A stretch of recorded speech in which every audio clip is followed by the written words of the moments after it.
"We don't let people like you handle these watches, sir," the salesman said, his voice sharp enough to slice through the soft jazz playing overhead. And just like that, the entire boutique went still, heads turning, conversations pausing, eyes locking onto Malik Jefferson as if he had just stepped somewhere he didn't belong.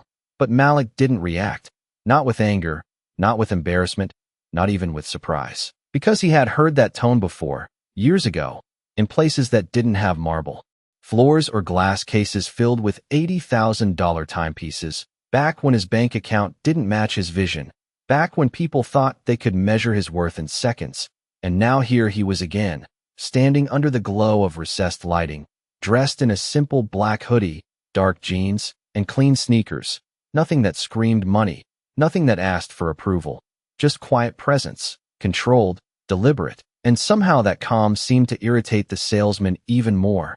"These are limited pieces," the man added, louder this time, making sure the couple browsing nearby could hear. "Not really something you just try on for fun." A faint chuckle followed from across the room, subtle but loud enough. And then it happened. The shift. A white customer in a tailored suit stepped forward and was instantly greeted with a smile, offered a glass of champagne, and presented a watch worth over $120,000 without hesitation. The contrast wasn't hidden, it was displayed, almost proudly, like an unspoken rule everyone understood but no one questioned. And still Malik didn't move, didn't argue, didn't raise his voice. He simply stepped closer to the glass case, his reflection staring back at him alongside rows of precision-crafted timepieces, each one ticking with the quiet confidence of something built to last generations. And for a brief second, the present blurred, replaced by a memory, a younger version of himself standing outside a store not unlike this one, being told to come back when he looked the part. The words had stayed with him, not as a wound, but as fuel. And now, years later, billions in assets later, that same energy had found him again, just dressed in a nicer suit, behind a polished counter. But it was the same story, the same assumption, the same mistake. The salesman stepped in front of him slightly, a subtle block disguised as customer service. "I can show you something more affordable," he said, lowering his voice just enough to sound polite, but not enough to hide the meaning behind it. And that's when the room tightened, not louder, not chaotic, just heavier, like everyone felt something building but couldn't quite name it. Malik's gaze didn't break, his posture didn't change. He simply reached into his pocket, slowly, calmly, pulling out his phone, not rushed, not dramatic, just precise, like a man who didn't need to prove anything because the proof was already in motion. And as the salesman watched, confused now, unsure whether to be annoyed or concerned, Malik unlocked the screen, his thumb hovering for half a second before tapping a single contact. And when he spoke, his voice wasn't loud, but it carried, cutting clean through the air. "It's Malik," he said, steady, controlled. "Start the process, full acquisition, effective immediately." And in that moment, something invisible shifted, something the room couldn't see yet, but could feel, like the ground beneath a building just slightly giving way before the collapse. The moment Malik Jefferson ended the call, the silence in the boutique did not break. It deepened, like the air itself was waiting for permission to move again. And the salesman let out a short laugh, forced, uncertain, trying to reclaim control of a situation he no longer understood. "Sir, if you are done pretending, I need you to step away from the display," he said, adjusting his tie as if that small motion could restore authority. But Malik did not step back. He did not explain. He simply placed his phone back into his pocket with the same calm precision, his eyes drifting over the watches again as if he were already deciding their future rather than asking their price. Across the room, the suited customer paused mid-sip of champagne, his curiosity now stronger than his indifference, while a younger sales associate near the register leaned closer to another employee and whispered, "Did you hear what he said?" Her voice barely audible, but charged with something different, not mockery, something closer to doubt. And that doubt spread quietly, like a crack forming beneath polished marble. The manager, a tall woman with a measured smile and a voice trained to soothe high-net-worth clients, stepped forward, her heels clicking softly against the floor. "Is there a problem here?" she asked, though her eyes had already decided who the problem was. The salesman gestured subtly toward Malik, lowering his voice but not enough to hide the tone. He is trying to access restricted pieces without qualification. The word qualification lingered in the air longer than it should have, and the manager nodded slowly, turning her attention to Malik with a practiced expression of polite dismissal. Sir, we pride ourselves on maintaining a certain experience for our clients. She began, each word carefully chosen, and I would be happy to direct you to items that better align with your needs. Malik finally looked at her fully, not with anger, not with challenge, but with a level of focus that made her pause for half a second longer than she intended.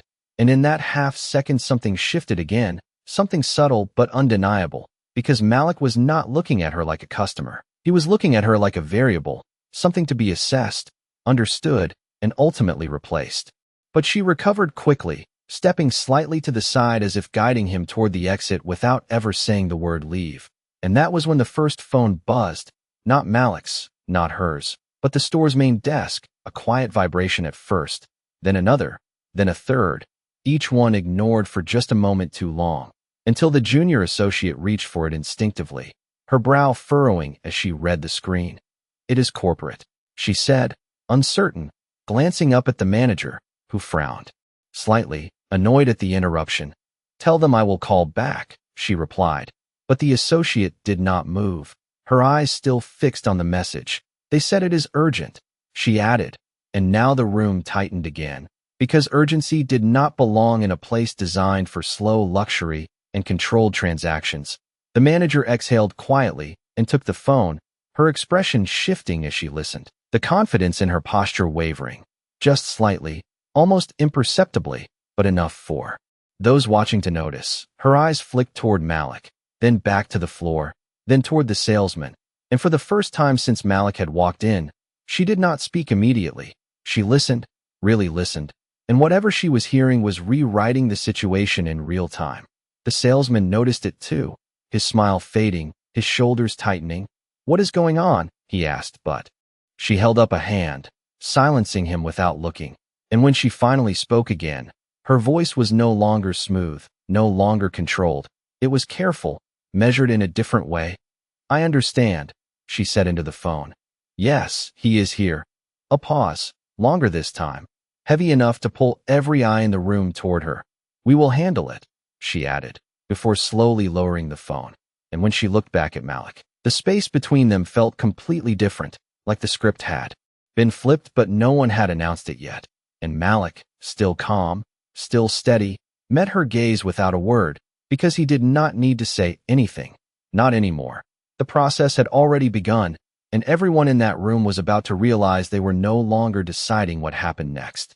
The manager's hand remained frozen around the phone for a fraction too long, and in a place where seconds were usually measured by the smooth ticking of luxury timepieces, that hesitation felt loud, almost disruptive, the kind of disruption that did not belong in a store built on control and certainty. And when she finally lowered the device, the carefully practiced smile did not return, not fully, not the way it had before. Instead, there was calculation now, fast and quiet, like she was rewriting her understanding of the man standing in front of her in real time. Sir, she began again. But this time the word landed differently, softer, edged with something closer to caution than authority, and the salesman noticed it immediately, his confidence cracking just enough to make him shift his stance. What did they say? He asked under his breath, but she did not answer him. Not yet. Her attention locked on Malik as if confirming something she had only just been told, and Malik stood exactly as he had before, still, composed, his hands relaxed at his sides, not demanding attention, yet somehow holding all of it. And that was when the second call came in, not to the desk this time, but directly to the manager's personal phone, the screen lighting up in her hand with a name she did not ignore. She stepped slightly away, answering quickly, her voice lower now, almost careful. Yes, I just spoke with them. A pause, her eyes flicking again toward Malik, then widening just a fraction.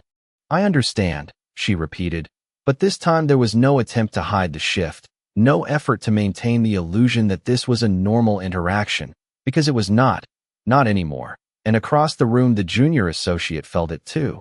The way the atmosphere had tilted, she leaned closer to her colleague again, whispering, something is wrong. And the colleague nodded, no longer amused, no longer detached. Because whatever this was, it was moving faster than anyone in the room could follow. The suited customer who had been sipping champagne slowly lowered his glass, his attention no longer on the watch in his hand, but on Malik, studying him now with a different kind of interest, the kind reserved for people who might matter more than they appear. And still Malik said nothing. He did not rush the moment, did not explain himself, because he did not need to. The explanation was already unfolding around him, piece by piece, call by call. And when the manager ended the second call, her posture had changed completely. The subtle authority she once carried replaced by something more rigid, more precise, like she was suddenly aware that every word she said next would matter far more than the ones before. She stepped forward again, but this time she did not try to guide him out. She did not suggest alternatives. Instead, she spoke carefully.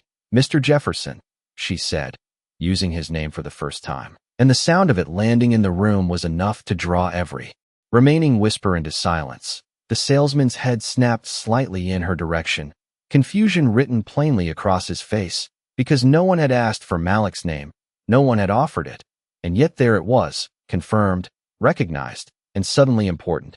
"We may need a moment to review some information," she continued, her tone measured, controlled but no longer dismissive, and Malik finally moved, not backward, not away, but forward, just one step, enough to close the distance between them, enough to shift the balance of the space in a way no one could ignore. "Take your time," he said quietly, his voice steady, almost indifferent, but there was something beneath it now, something unmistakable, not anger, not frustration, something heavier, something final. And as the manager nodded, turning quickly toward the back office, the salesman stood frozen, caught between what he thought he knew and what was clearly changing in front of him. "Wait," he said, his voice no longer confident. "What is going on?" But no one answered him. Not the manager, not the staff, not even the customers, because the answer was already in motion, and for the first time since Malik had walked through the door, the store itself seemed to shift around him, no longer a place where he needed permission to exist, but a place that was about to learn exactly who it had just tried to dismiss. The moment the manager disappeared into the back office, the balance of the room collapsed into something unfamiliar, no longer guided by quiet authority, but held together by uncertainty. And the salesman, who only minutes ago had spoken with effortless confidence, now stood slightly off-center, his posture stiff, his eyes shifting between Malik Jefferson and the hallway where his manager had vanished, as if waiting for reality to reset itself. But it did not. Instead, it deepened, heavier with every passing second. The soft jazz still playing overhead now felt out of place, almost mocking the tension that had replaced luxury with scrutiny, and the customers felt it too.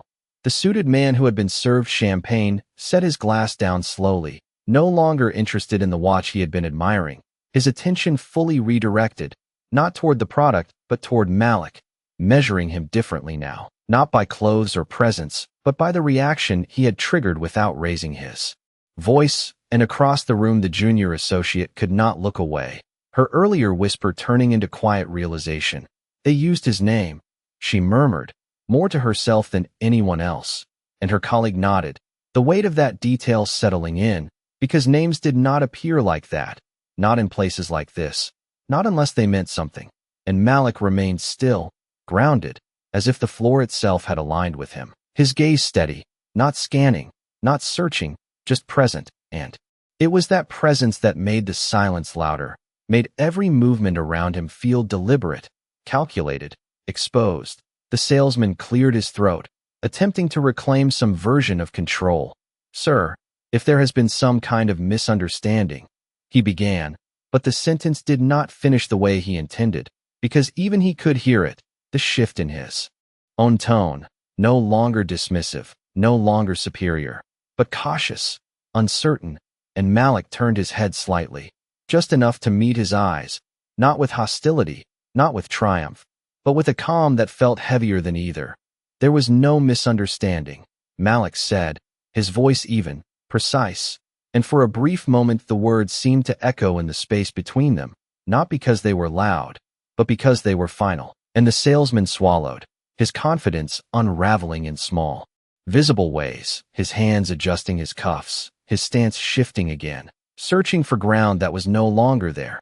And then the door to the back office opened, not slowly, not cautiously, but with urgency.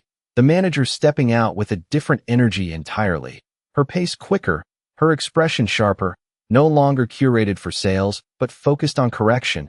And behind her, another figure appeared. A man in his late 50s, tailored suit, controlled demeanor, the kind of presence that did not need introduction in a place like this, the store owner. And the moment he entered the room, everything else seemed to step back. Conversations that had not resumed stayed silent. Movements paused mid-action, because authority had just changed shape, and the owner's eyes moved immediately to Malik, not scanning, not questioning, but recognizing, and that recognition carried weight, visible, undeniable. He approached without hesitation, each step measured, deliberate, and when he stopped in front of Malik, the distance between them held something entirely different from before, not judgment, not dismissal, but awareness. "Mr. Jefferson," he said, his voice steady, respectful, and the sound of it landed across the room like confirmation of everything that had been building beneath the surface. The salesman's face lost color. The junior associate's eyes widened. The suited customer leaned slightly forward, and Malik, still composed, gave a small nod, acknowledging the moment without needing to claim it, because it was already his. The owner continued, his tone careful but direct. "I was not aware you would be visiting us today." And Malik's response came just as calm, just as controlled. "That was the point," he said, and in that single sentence, the entire room understood something they could not undo. This was never about a watch, never about access, never about price. It was about exposure, about revealing what existed beneath polished surfaces and rehearsed hospitality. And now that it had been revealed, there was no returning to what the room had been just minutes ago. The owner glanced briefly toward the manager, then toward the salesman, and that glance alone carried more consequence than any raised voice ever could, because it was not emotional, it was decisive. And when he turned back to Malik, his expression shifted again, this time not to authority, not to control, but to something closer to accountability. And the room held its breath without knowing it, because whatever came next would not just correct a moment, it would define everything that followed. The owner's words hung in the air, but it was not what he said that shifted the room. It was what he did not say, because he did not deny what had happened, he did not excuse it, and he did not rush past it. Instead, he stood there in front of Malik Jefferson with the kind of stillness that only comes when the truth is already understood, and Malik watched him the same way he had watched everything else in that store, calm, precise, giving nothing away, because this moment was not about reaction. It was about confirmation, and the owner exhaled slowly before speaking again. "I believe my team may have made an error in judgment," he said, each word careful, measured, but the room heard more than the sentence. It heard the admission behind it, and that admission landed heavier than any accusation could have. The salesman shifted again, his earlier confidence now completely gone, his eyes flicking toward the manager as if searching for direction that no longer existed, while the manager stood rigid, her posture straight but her expression no longer composed, because she knew exactly what this meant, not just for the moment, but for everything that led up to it. And Malik finally moved again, just slightly, his hands coming together loosely in front of him, not defensive, not closed, just controlled. "It was not an error," he said, his voice even, and the words cut clean through the air, sharper than anything raised in volume. "It was a decision," and that distinction settled over the room like weight, because it removed any illusion of accident, any comfort of misunderstanding, and replaced it with something undeniable, intentional. And the junior associate felt it most, her eyes dropping for a moment, as if replaying every second since Malik had walked in, every glance, every word, every subtle shift that had led to this exact point, while the suited customer nearby nodded almost unconsciously, recognizing something familiar, not in the situation itself, but in the pattern it represented. And Malik's gaze did not leave the owner's, steady, unwavering, not demanding an apology, not asking for correction, just holding the moment exactly where it needed to be. And for a brief second the store felt smaller, not in size, but in certainty, as if all the polished surfaces and controlled lighting could no longer hide what had already been exposed. And that was when the memory came back to Malik, not forced, not dramatic, just present, a younger version of himself standing outside a different storefront years ago, hands in his pockets, listening to someone tell him he did not fit the brand. The words had been delivered casually, almost politely, but they had stayed, not as pain, but as clarity, and now standing here in a space built on the same quiet assumptions, that clarity felt complete, full circle, and he spoke again, not louder, but with a weight that settled deeper than before. I have seen this before, he said, and the room listened differently now, not as observers, but as witnesses, different city, different store, same standard, and the owner did not interrupt, did not defend, because there was nothing left to correct in the narrative, only the response, and the salesman lowered his gaze.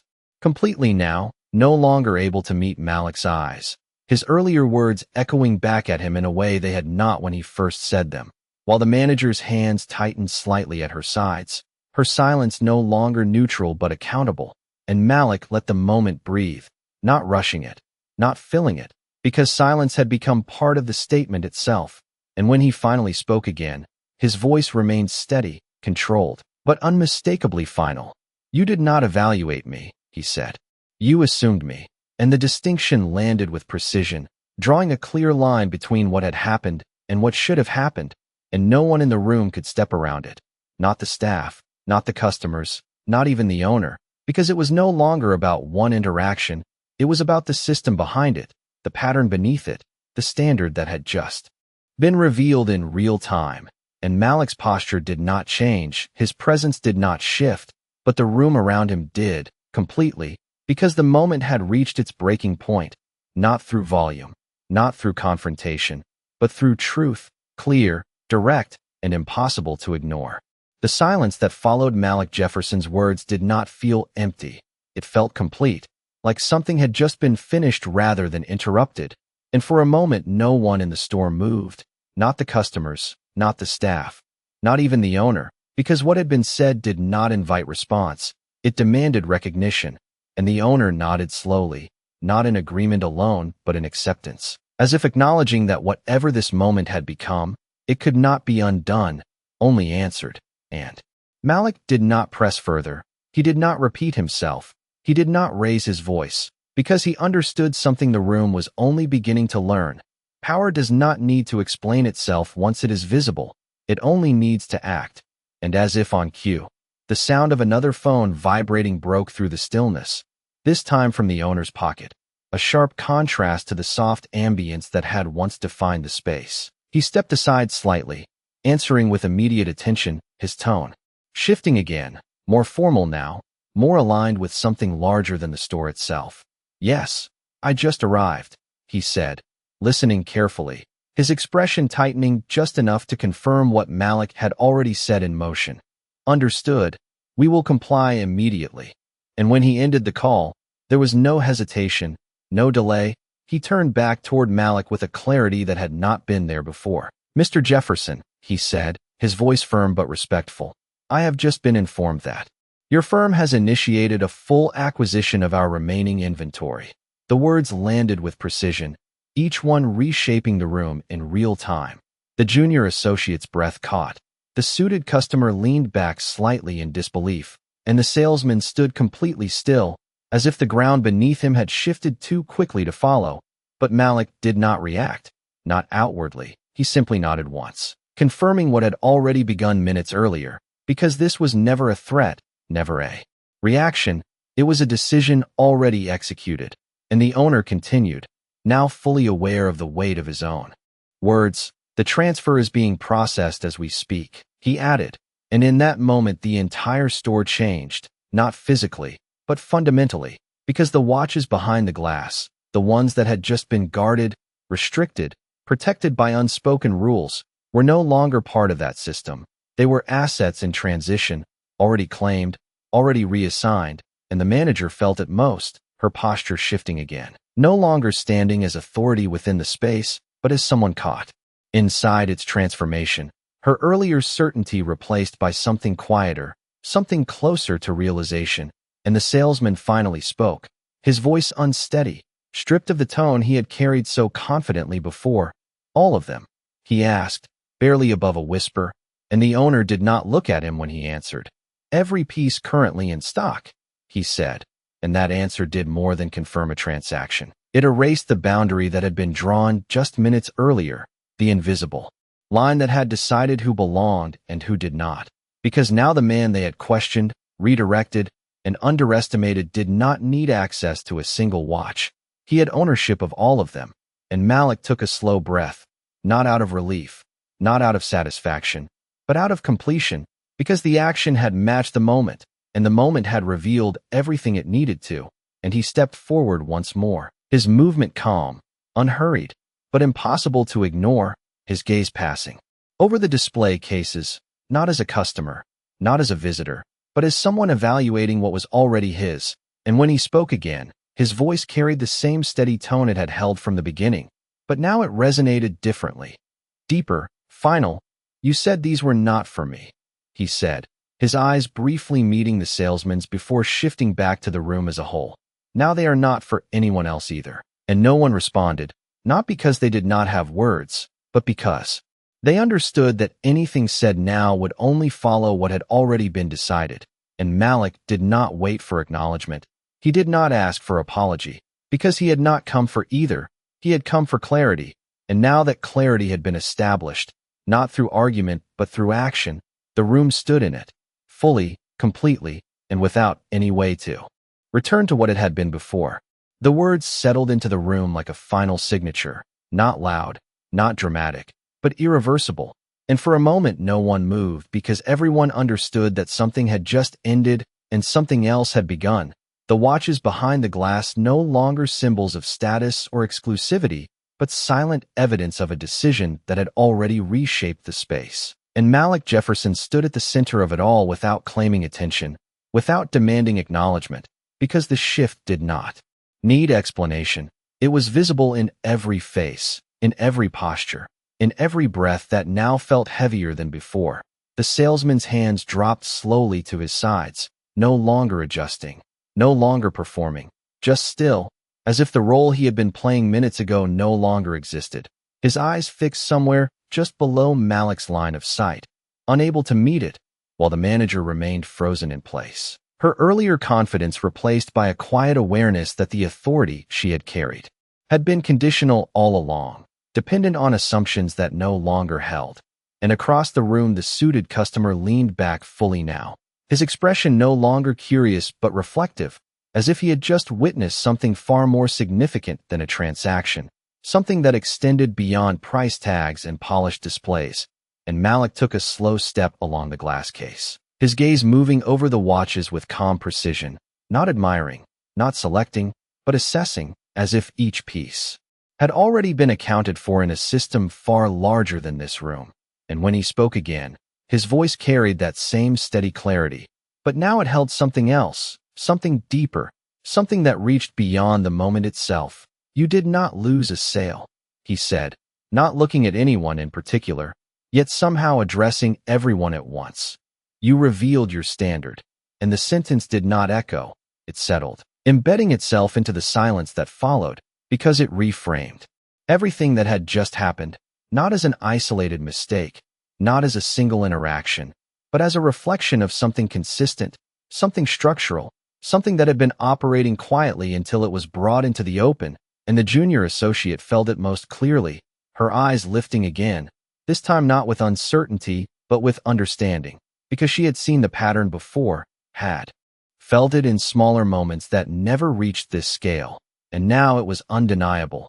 And the owner remained still, his posture straight, his expression controlled, but his silence spoke differently now, not as authority but as acknowledgement, because there was nothing left to correct in the narrative, only what came next. And Malik turned slightly, his attention shifting toward the entrance of the store, the place where he had first stepped in unnoticed, unrecognized, and now stood as the point of exit. And for a brief second the contrast between those two moments existed side by side, the beginning and the end of the same experience, separated not by time alone but by truth. And he reached into his pocket once more, retrieving his phone, glancing at the screen for just a moment before placing it back. A quiet confirmation that everything outside this room was already aligned with what had just taken place inside it. And when he looked back at the owner, his expression remained unchanged, calm, composed, but final.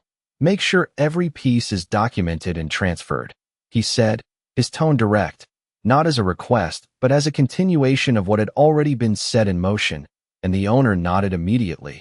"It will be done," he replied, without hesitation, because there was no space left for delay, no room for interpretation, and Malik gave a small nod in return, acknowledging the response without extending the moment further, because he did not need to stay, he did not need to witness the completion.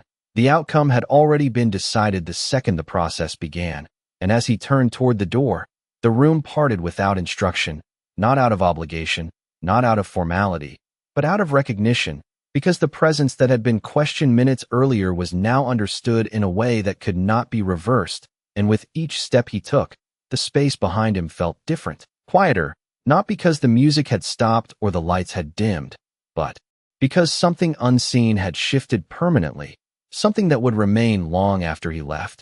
And just before reaching the door, he paused, not turning back fully, but enough to let his voice carry once more, steady, controlled, unmistakable.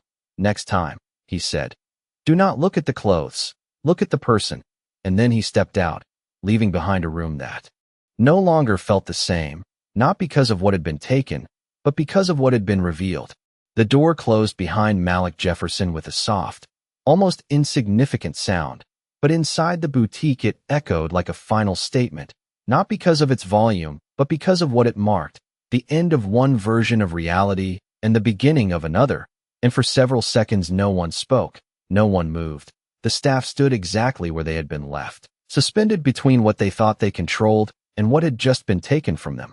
The glass cases still gleaming under warm lights, the watches still perfectly aligned, but everything about them had changed, because ownership had shifted without negotiation, without warning, without resistance, and the manager was the first to move, not with confidence, not with authority, but with urgency, turning quickly toward the owner, her voice lower now, stripped of the composure she had relied on earlier.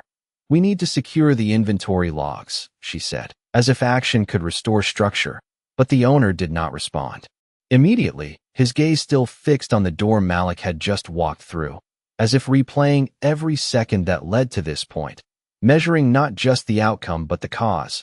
And when he finally looked away, his expression carried something heavier than concern, something closer to accountability. "It is already secured," he said quietly, and the weight of those words settled over the room, because they confirmed what no one could deny. The process was no longer internal, no longer controlled by them. It had moved beyond the store, into systems and decisions far larger than anything happening within these walls.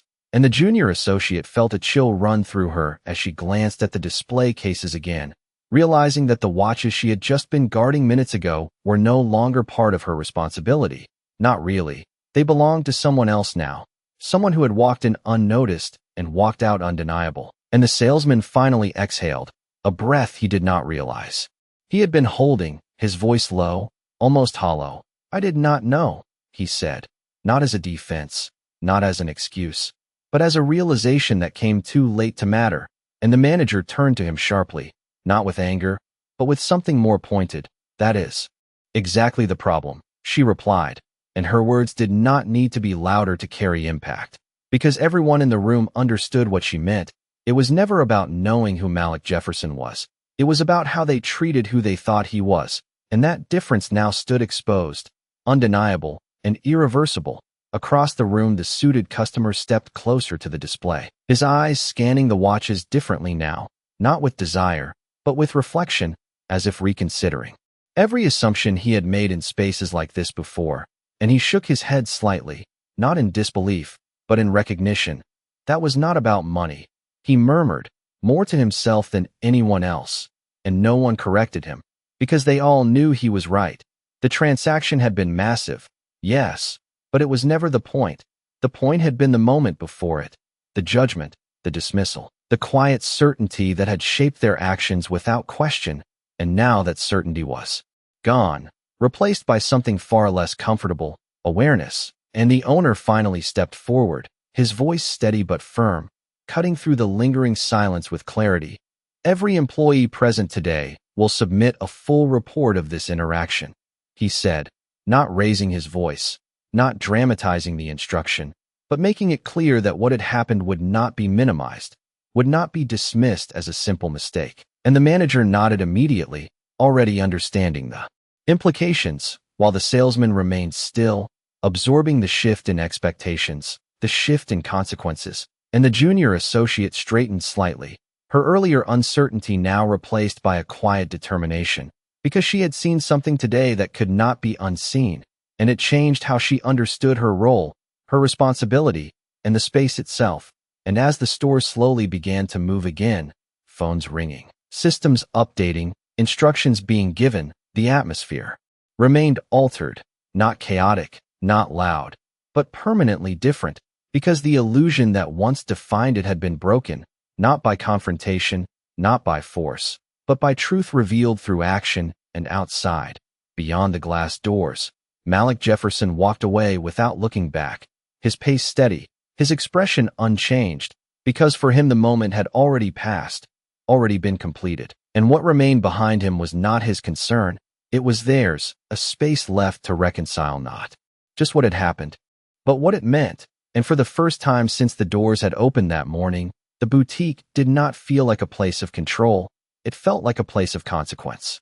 Outside the boutique the city moved as it always did, steady, indifferent, unaware that inside a quiet shift had just taken place. But Malik Jefferson walked through it with the same calm presence he had carried the moment he stepped through those glass doors, his pace unhurried, his expression unchanged, because for him the outcome had never been uncertain, it had only been a matter of timing. And as he reached the edge of the sidewalk, the faint reflection of the store lingered behind him in the glass, a reminder not of what he had taken, but of what had been revealed.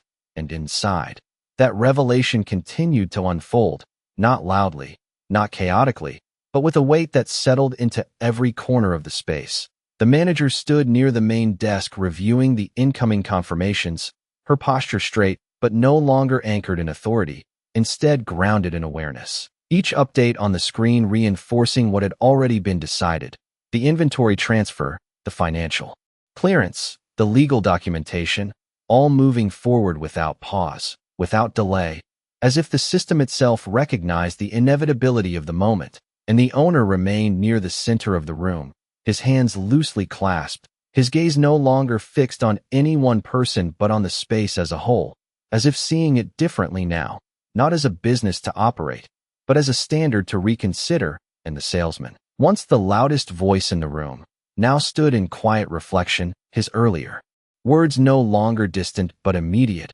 replaying in a way that did not allow for dismissal.